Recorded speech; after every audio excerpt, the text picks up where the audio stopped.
Hello students. तो आज जो है previous 42 year IIT JEE section E carbonyl compound and carboxylic acid का क्वेश्चन नंबर 11 से स्टार्ट करेंगे।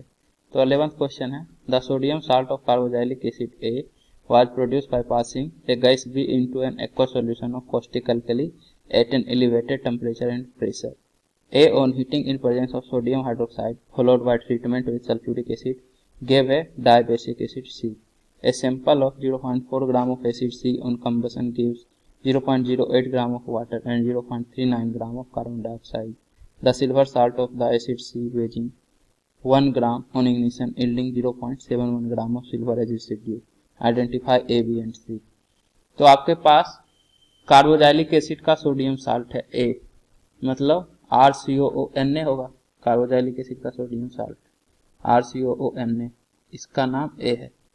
अब बोल रहा है ये बनता है आपका गैस बी को पास करते हैं एक्वस caustic alkali, मतलब NaOH में से गैस बी पास करते हैं तो आपके पास A बनता है।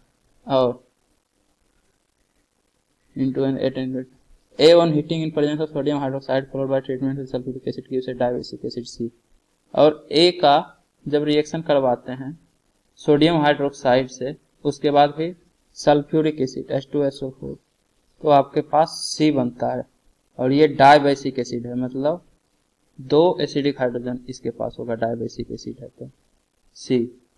अब फिर बोल रहा है कि जो C बना है, C का 0.4 ग्राम एसिड C का कंबसन करते हैं तो 0.08 ग्राम वाटर और 0.39 ग्राम कार्बन डाइऑक्साइड मिलता है। तो इसका कंबसन किए C का, तो H2O मिला प्लस CO2 मिला और दोनों का परसेंटेज दिया, मतलब मास दिया हुआ है 0.08 ग्राम और 0.39 ग्राम, 0.08 और 0.39, और बना है ये 0.4 ग्राम डाइबैसिक एसिड C। तो आपको ये पता होना चाहिए कि कंबसन के लिए O2 के साथ रिएक्शन होता है, मतलब कि हाइड्रोजन जितना रिएक्टेंट साइड होगा उतना ही प्रोडक्ट साइड होगा। सिमिलरली कार्बन जितना रिएक्टेंट साइड उतना प्रोडक्ट साइड है, लेकिन ऑक्सीजन डिफरेंट हो जाएगा। सी डाइबैसिक एसिड में जो ऑक्सीजन होगा वो इधर उससे ज्यादा होगा, क्योंकि एयर से भी ऑक्सीजन जाएगा, तो आप इस तरह से ऑक्सीजन नहीं निकाल सकते हैं। एक्चुअली में इन दोनों का हाइड्रोजन कार्बन का जो वेट होगा उसको 0.4 ग्राम से 0.4 ग्राम में माइनस कर देंगे तो जो बच गया वो ऑक्सीजन का वेट होगा, क्योंकि सी में सिर्फ कार्बन हाइड्रोजन और ऑक्सीजन होगा। कार्बोक्सिलिक एसिड है डाइबैसिक एसिड, क्योंकि कार्बोक्सिलिक एसिड का साल्ट था तो सी से बना है, तो सी भी आपका कार्बोक्सिलिक एसिड होगा। कार्बोक्सिलिक एसिड में सिर्फ कार्बन हाइड्रोजन ऑक्सीजन होता है। तो सबसे पहले हाइड्रोजन, तो 0.08 ग्राम H2O में कितना हाइड्रोजन होगा, तो 18 ग्राम में 2 ग्राम हाइड्रोजन होता है। 18 ग्राम H2O में 2 ग्राम, तो 1 ग्राम में 2/18 तो 0.08 में इंटू 0.08, तो अपॉन 100 2 और ये 25, सिमिलरली ये 9, तो ये होगा 2/2 to 5 ग्राम। तो हाइड्रोजन का वेट आ गया। सिमिलरली कार्बन, तो CO2 का वेट होता है 44 ग्राम, तो 44 ग्राम CO2 में 12 ग्राम कार्बन होगा, तो 1 ग्राम में 12/44 और 0.39 ग्राम में इंटू 0.39, तो ये कार्बन का वेट होगा। तो इसको जब आप सोल्व कीजिएगा तो ये आता है 0.106 ग्राम, और इसको आप जब लिखिएगा तो ये 2/2 to 5 इक्वल टू 0.0089 ग्राम आता है हाइड्रोजन। अब 0.4 ग्राम में कार्बन और हाइड्रोजन आ गया, तो 0.4 में इन दोनों को माइनस कर दीजिएगा तो ऑक्सीजन का आ जाएगा। तो ऑक्सीजन का वेट होगा 0.4 माइनस 0.106 माइनस 0.0089, तो ये आता है आपका 0.2851। तो ऑक्सीजन का वेट, कार्बन का वेट और हाइड्रोजन का वेट आ गया। तो आप मोलिकुलर मास से डिवाइड करके मोल निकाल सकते हैं। तो कार्बन का तो मोल और वेट सेम ही होगा, क्योंकि मोलिकुलर मास 1 होता है, तो 0.089 मोल।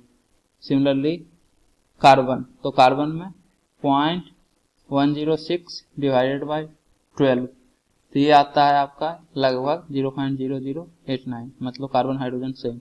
ऑक्सीजन, इसको आप 16 से डिवाइड कीजिएगा तो ये आपका आता है 0.0178, तो ये कार्बन हाइड्रोजन ऑक्सीजन का एटम का रेशियो हो गया, मोल का रेशियो मतलब। अब होल नंबर से, सिंपलेस्ट होल नंबर रेशियो से डिवाइड कर दीजिए, तो इन तीनों में सबसे छोटा ये है, मतलब ये दोनों बराबर है। तो जब इससे आप डिवाइड कीजिएगा सभी को, तो रेशियो हो जाएगा 1:1:2, मतलब carbon is to hydrogen is to oxygen का रेशियो है 1:1:2।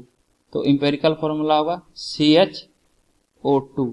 तो यहां से डाई बेसिक एसिड C का molecular formula, sorry empirical formula पता चल गया। अब एक और पॉइंट है कि जो C है उसका जो सिल्वर साल्ट बनाते हैं, तो 1 ग्राम में 0.71 ग्राम सिल्वर का रेसिड्यू रहता है। तो देखिए C आपके पास है, C में डाई बेसिक एसिड है, मतलब C में 2 हाइड्रोजन होगा, तो दोनों हाइड्रोजन हट के सिल्वर लग जाएगा, क्योंकि दोनों एसिडिक हाइड्रोजन की जगह सिल्वर लगेगा। तो मान लीजिए कि RH2 और इससे 2, ये जो हाइड्रोजन है ये एसिडिक हाइड्रोजन है। तो जब Ag से रिएक्शन होगा तो Ag का जो साल्ट बनाएगा वो दोनों हाइड्रोजन हटेगा और RAG2 इस तरह से बनेगा। अब 1 ग्राम के साल्ट में 0.71 ग्राम सिल्वर का है, तो सिल्वर 0.71 ग्राम के करस्पॉन्डिंग 1 ग्राम, तो 1 ग्राम के करस्पॉन्डिंग 1 डिवाइडेड बाय 0.71 ग्राम इस पूरे का वेट होगा। अब यहाँ देखिए 2 Ag है, तो 2 Ag के करस्पॉन्डिंग वेट होता है 108 × 2, तो वेट हो जाएगा 216। तो 216 के करस्पॉन्डिंग इसका वेट होगा 1/0.71 × 216। तो इसको जब आप सोल्व कीजिएगा तो ये 304 ग्राम के आसपास आता है, पॉइंट समथिंग आता है, लेकिन 304 आप मानिए। तो देखिए 2 मोल Ag के करस्पॉन्डिंग 1 मोल ये पूरा साल्ट रहेगा, मतलब 2 मोल Ag का जो वेट होगा उसके करस्पॉन्डिंग जो वेट आएगा साल्ट का वो मोलिकुलर वेट हो जाएगा, क्योंकि 1 मोल का वेट इतना है तो मोलिकुलर वेट यही होगा साल्ट का। तो साल्ट का वेट है 304 ग्राम। इसमें से आप अगर सिल्वर का वेट हटा देंगे, मतलब 216 ग्राम अगर हटा देंगे, तो अल्काइल ग्रुप का वेट आ जाएगा। तो 304 - 216, तो ये आपका 88 ग्राम। तो R ग्रुप जो अल्काइल है, मतलब डाइबेसिक एसिड में से एनायन जो गया है 2H+ रिलीज होने के बाद, तो उसका वेट है 88 ग्राम। तो C डाइबेसिक एसिड RH2 है, 2 हाइड्रोजन का वेट इसमें अगर ऐड कर देंगे R ग्रुप में तो C का वेट आ जाएगा, तो 88 + 2, तो डाइबेसिक एसिड C का वेट 90 ग्राम होगा। तो C का वेट दिया हुआ है 90 ग्राम और इंपेरिकल फॉर्मूला है CHO2। इंपेरिकल फॉर्मूला वेट कितना होगा, तो देखिए कार्बन का 12, हाइड्रोजन का 1 प्लस 2 ऑक्सीजन है, तो 16 × 2 ये 45 ग्राम होता है। मतलब इसको अगर आप डबल कर देंगे तो मोलिकुलर वेट के बराबर आ जाएगा इंपेरिकल फॉर्मूला का वेट, तो मोलिकुलर फॉर्मूला भी यही होगा C2H2O4। तो C2H2O4 मोलिकुलर फॉर्मूला है डाइबेसिक एसिड का, तो इससे ये पता चल रहा है कि ये COOH ऑक्जेलिक एसिड है, C जो है आपका। अब जो है C से आप बैक जा सकते हैं, तो आपके पास देखिए C जो बना है सोडियम कार्बोजाइलेट से, मतलब कि आपका सोडियम कार्बोजाइलेट आयन जो है ये RCO, ये आपका फॉर्मेट आयन है, मतलब HCOO- और Na+ मतलब HCOONa, आपका ये जो है सोडियम फॉर्मेट है। तो A आपका पता चल गया HCOONa। अब बेस का रिएक्शन कौन से गैस से करेंगे तो ये सोडियम फॉर्मेट बनेगा, तो NaOH का रिएक्शन यदि CO2 गैस से कीजिएगा तो ये HCOONa सोडियम फॉर्मेट बनाता है। तो इस तरह से B गैस भी पता चल गया, A आपका कौन सा कार्बोजाइलिक एसिड का साल्ट है वो भी पता चल गया, A, B और C ही पता करना था, C आपका ऑक्जेलिक एसिड ये भी पता चल गया। इसके बाद question 12, compound A C6H12O2 on reduction with LiAlH4 yields to compound B and C. The compound B on oxidation gives D, which on treatment with aqueous alkali and subsequent heating furnished E. The latter on catalytic hydrogenation gave C.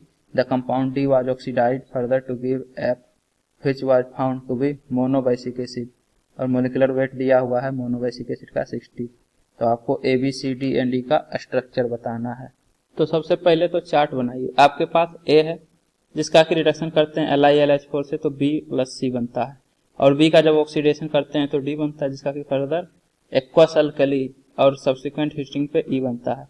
उसके बाद letter catalytic hydrogenation से D बनता है, मतलब E का जब hydrogenation करते हैं तो C बनता है, और D को ऑक्सीडाइज करते हैं तो F बनता है, जिसका कि मोलिकुलर फॉर्मूला दिया हुआ है, और ये मोनोबैसिक एसिड है।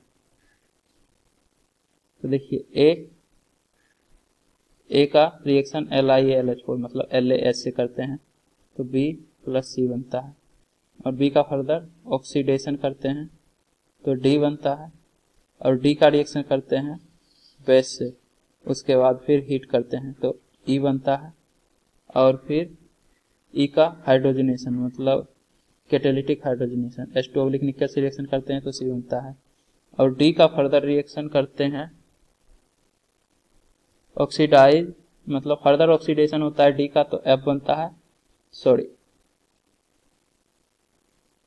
ऑक्सीडेशन होता है तो F बनता है, और F आपका मोनोबैसिक एसिड है, मतलब कार्बोक्सिलिक एसिड RCOOH है F, और इसका मोलिकुलर वेट दिया हुआ है 60। तो अगर मोलिकुलर वेट 60 है तो अल्काइल ग्रुप पता चल जाएगा। तो मान लीजिए अल्काइल ग्रुप का वेट कुछ होगा X प्लस एक कार्बन, तो एक कार्बन के कारण 12 प्लस 2 ऑक्सीजन के कारण 16 इंटू 2 प्लस एक हाइड्रोजन के कारण 1 इक्वल टू 60 होना चाहिए।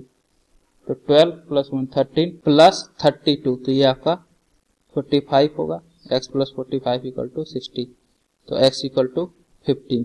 x इक्वल टू 15 मतलब R ग्रुप आपका CH3 है, CH3 के कारण वेट 15 होगा, 15 प्लस 45 60।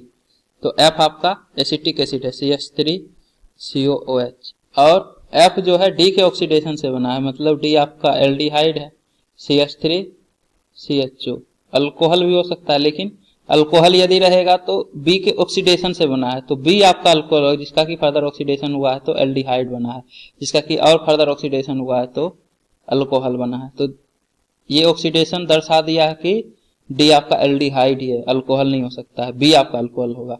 तो B आपका होगा CH3CH2OH, और उसके बाद D हो गया, और D का रिएक्शन करते हैं OH माइनस ऑब्लिक हीट, तो कार्बोनाइल का रिएक्शन कर रहे हैं OH माइनस ऑब्लिक हीट, तो एल्डोल कंडेंसेशन प्रोडक्ट होगा।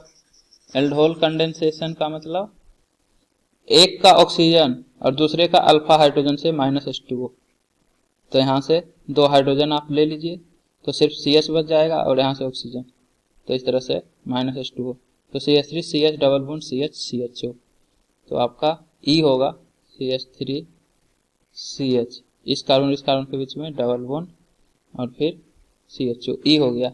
अब इसका हाइड्रोजनेशन कर रहे हैं तो C बन रहा है, तो हाइड्रोजनेशन में डबल बॉन्ड अल्किन से अल्केन बनेगा, और एल्डिहाइड का रिडक्शन होता है अल्कोहल में, तो ये CH3CH2CH2 अल्किन वाला पार्ट अल्केन और एल्डिहाइड वाला पार्ट अल्कोहल, तो CHO से CH2OH, तो B भी अल्कोहल है और C भी अल्कोहल है, 2 अल्कोहल बन रहा है एक रिडक्शन से, मतलब कि A आपका ईस्टर होगा, और A का मोलिकुलर फॉर्मूला दिया हुआ है, मतलब 6 कार्बन एटम, 6 कार्बन एटम में ये 2 अल्कोहल बनाना है, तो 2 पॉसिबिलिटी है। तो एक तो ये वाला पार्ट जो है C डबल बॉन्ड O वाला हो, और ये OR हो, मतलब CH3CH2CH2 C double bond O और यहाँ से CH2CH3 1 2 3 4 5 6 कार्बन एटम का ये ईस्टर हो गया।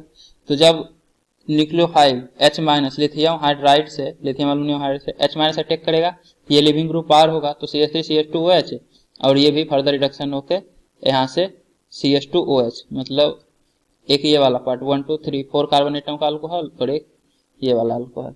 या फिर दूसरा पॉसिबिलिटी है कि ये वाला अल्कोहल जो है इससे बने, मतलब ये लिविंग ग्रुप O CH2CH2CH2CH3 हो, तो आप एक और अल्कोहल एक और ईस्टर बना सकते हैं, एक का पॉसिबिलिटी इस तरह से।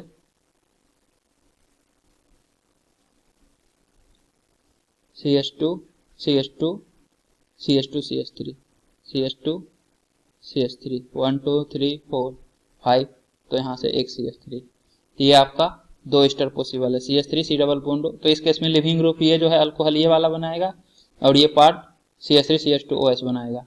और एक अभी तो बताए थे जिसमें कि लिविंग ग्रुप आपका OCH2CH3 और ये पूरा ईस्टर था, अभी जो थोड़ा देर पहले बनाए थे। तो ये दो पॉसिबल स्ट्रक्चर है, ये दोनों में से कोई भी एक ए हो सकता है। उसके बाद फिर फर्दर BCD, ये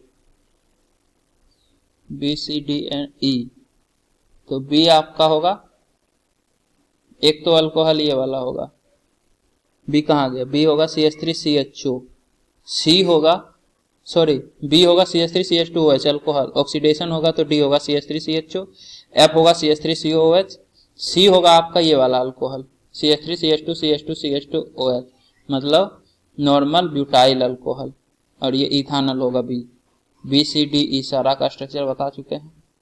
अब क्वेश्चन नंबर 13 से अगले लेक्चर में कंटिन्यू करेंगे। तो उम्मीद करता हूँ कि आपको ये वीडियो पसंद आई होगी। यदि आपको ये वीडियो पसंद आई है तो इसे लाइक करें, कमेंट करें और अपने दोस्तों के बीच शेयर करना ना भूलें। Thank you.